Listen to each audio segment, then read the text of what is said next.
Assalamualaikum warahmatullahi wabarakatuh. Hai teman-teman, perkenalkan nama saya Yuni Susiani Sintia Podungge dengan NIM 151420029. Saya jurusan Pendidikan Guru Sekolah Dasar Fakultas Ilmu Pendidikan Universitas Negeri Gorontalo. Nah, tujuan saya membuat video ini untuk memenuhi ujian akhir semester mata kuliah konsep dasar IPS SD yang diampu oleh dosen Ibu Yane Hardianti Mahmud, SPD, MPD. Nah, langsung saja saya akan membahas materi kelas 4 SD, yaitu peninggalan sejarah. Perlu kita ketahui di mana peninggalan sejarah ini yaitu ada bermacam-macam. Yang pertama itu peninggalan sejarah bercorak Hindu, Buddha, dan Islam, yang dimana menimbulkan sikap saling menghargai dan menerima. Langsung saja peninggalan sejarah bercorak Hindu yang pertama itu ada prasasti, di mana yang pertama ada prasasti Yupa yang berasal dari kerajaan Kutai yang letaknya di Kalimantan Timur.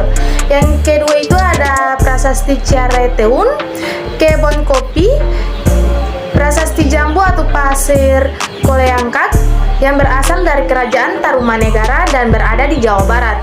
Yang terakhir itu ada prasasti Tugu yang berasal dari Tarumanegara dan letaknya ada di DKI. Peninggalan sejarah yang bercorak Hindu yang kedua itu ada arka. Arka ini biasanya mewujudkan bentuk raja atau tokoh yang berkuasa pada waktu itu. Arka yang pertama yaitu Arka Rajasi yang berasal dari kerajaan Tarumanegara yang letaknya di DKI Jakarta. Yang kedua ada patung Wisnu yang berasal dari kerajaan Tarumanegara dan letaknya ada di Jawa Barat. Yang ketiga ada Airlangga yang berasal dari kerajaan Kahuripan dan letaknya ada di Jawa Barat. Yang keempat ada Arka Talan yang berasal dari kerajaan Medan Kamulan dan letaknya di Jawa Barat. Yang kelima itu ada Arka Huntang yang berasal dari kerajaan Kediri dan letaknya di Jawa Timur. Yang keenam ada Arka Harihara, Dewi Parwati, Puri Suhita, dan Manjustri yang berasal dari kerajaan Majapahit dan letaknya ada di Jawa Timur.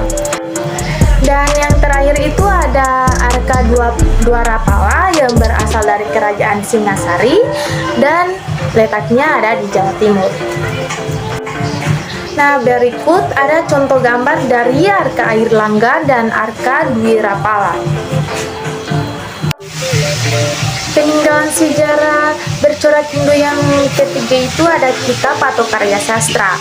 Kesusastraan yang ditulis dalam bentuk kitab peninggalan Hindu adalah yang pertama itu Smaradahana yang berasal dari kerajaan Kediri.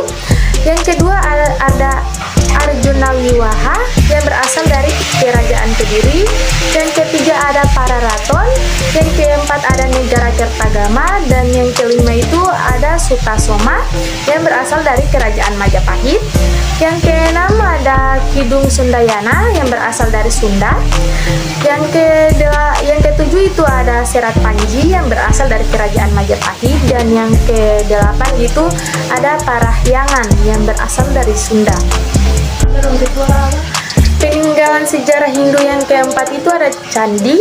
Candi Hindu adalah bangunan yang memuliakan raja atau tokoh terkemuka yang telah wafat. Dalam candi disimpan bermacam-macam benda seperti batu akik dan berbagai jenis logam dan saji-sajian yang disebut pripit.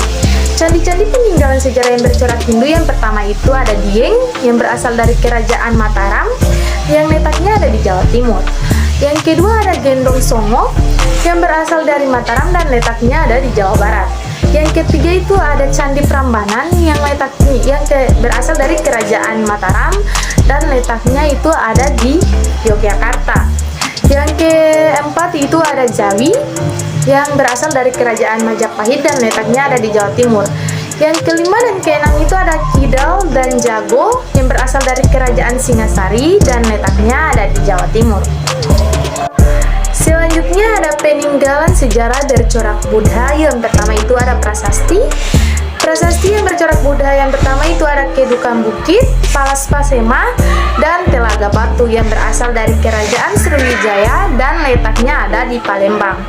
Yang selanjutnya ada Prasasti Sojomerto, Kalasan, dan Kelurak yang berasal dari Kerajaan Mataram dan letaknya di daerah istimewa Yogyakarta.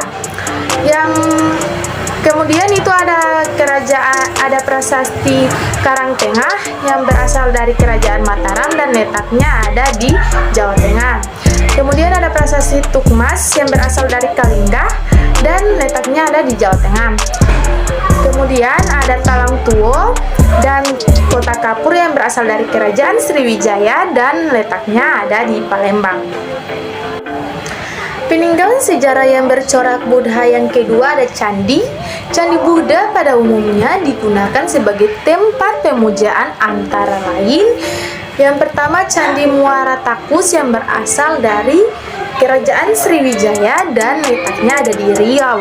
Yang kedua itu ada Candi Borobudur yang berasal dari Kerajaan Mataram dan letaknya ada di Jawa Tengah. Yang selanjutnya ada Kalasan, Mendut, Candi Pawon, Candi Sari, Candi Sambisari, dan yang terakhir ada Candi Sewu yang berasal dari Kerajaan Mataram dan letaknya itu ada di daerah istimewa Yogyakarta.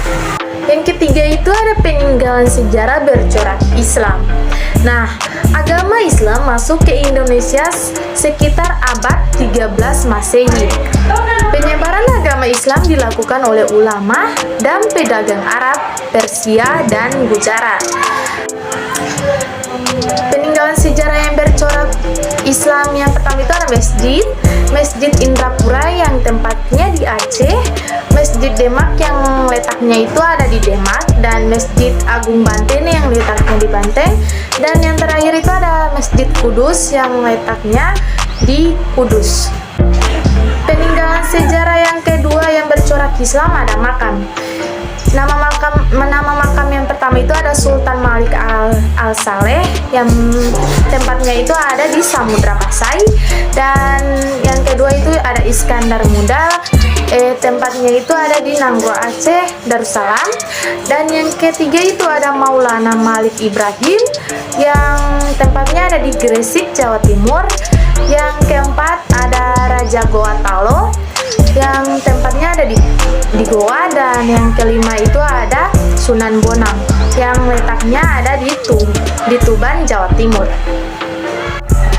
Peninggalan sejarah yang bercorak Islam yang ketiga itu ada istana. Nama istana yang pertama itu ada Kesunanan yang tempatnya ada di Surakarta. Yang kedua ada Kesultanan yang tempatnya itu ada di Yogyakarta. Yang ketiga ada Kesepuhan yang tempatnya di Cirebon. Yang keempat ada Sultan Ternate yang tempatnya di Ternate. Dan yang kelima itu ada Istana Maimun yang tempatnya di Sumatera Utara. Peninggalan sejarah yang bercorak Islam yang keempat itu ada seni ukir dan kaligrafi. Nah, nama seni ukir yang pertama ada ukir kayu yang berasal dari Cirebon. Yang kedua itu ada ukir gunungan yang berasal dari Madura, dan yang ketiga itu ada ukir relief masjid yang berasal dari Mantingan, Jepara. Nah, seni kaligrafi sebagai peninggalan sejarah Islam mempunyai berbagai bentuk dan banyak dijumpai pada makam-makam raja Islam atau pada relief pada masjid-masjid kuno. Materi kedua tentang peninggalan sejarah itu ada menghargai peninggalan sejarah. Nah, hargailah peninggalan sejarah, mulailah tertarik untuk mengenali sejarah nenek moyang kita. Peninggalan sejarah itu milik bangsa Indonesia yang berarti milik kita bersama. Sebagai bangsa yang besar, kita tidak akan melupakan sejarah bangsa kita.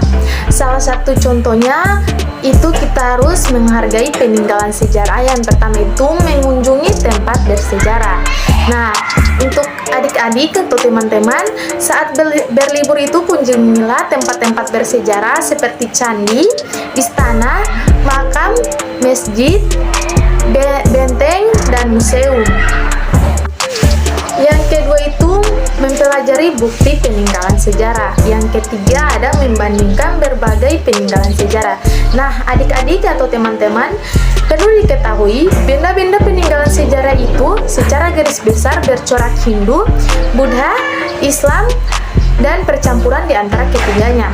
Nah, setelah kita mempelajari peninggalan sejarah, kita akan dapat membandingkan hal-hal yang berkaitan dengan kehidupan masyarakat, sistem pemerintahan, dan kesenian atau kebudayaan. Materi yang ketiga tentang peninggalan sejarah itu ada upaya menjaga kelestarian peninggalan sejarah. Nah, peninggalan sejarah ini merupakan warisan nenek moyang yang tak terhitung harganya. Agar peninggalan sejarah itu tidak rusak dan tidak punah, perlu dijaga kelestariannya. Upaya yang dilakukan pemerintah adalah membentuk Badan Arkeologi Nasional yang anggotanya terdiri atas para ahli sejarah. Para ahli sejarah tersebut menjaga kelestarian peninggalan sejarah dengan cara yang pertama itu melakukan penjagaan atau pemetaan terhadap tempat-tempat yang diduga terdapat peninggalan sejarah. Nah, perlu adik-adik dan teman-teman ketahui bahwa tujuannya itu untuk menemukan benda-benda yang bernilai sejarah. Yang kedua ada melakukan penelitian. Nah, melakukan penelitian ini, penelitian dilakukan untuk menganalisis semua catatan atau tanda yang ada pada benda bersejarah tersebut. Nah, penelitian bisa dilakukan dengan alat-alat modern yang ada di laboratorium. Yang ketiga itu melakukan pemugaran, perbaikan, dan pembangunan. Nah, perlu adik-adik dan teman-teman ketahui benda-benda yang ditemukan atau bangunan yang bernilai sejarah itu karena umurnya sudah tua pasti banyak yang mengalami kerusakan. Nah, Badan Arkeologi Nasional melakukan perbaikan, pemugaran, atau pembangunan supaya sedapat mungkin bentuk dan wujud benda-benda itu mendekati aslinya. Yang keempat itu ada mengadakan inventarisasi. Nah, benda-benda yang bersejarah agar tertib dalam penyimpanannya harus diadakan inventarisasi. Perlu diketahui, inventarisasi adalah pencatatan data-data mengenai benda-benda bersejarah yang dimiliki suatu wilayah tertentu. Baiklah, hanya itu materi yang bisa saya paparkan. Semoga materi ini bermanfaat bagi teman-teman. Thank you for watching. Wassalamualaikum warahmatullahi wabarakatuh.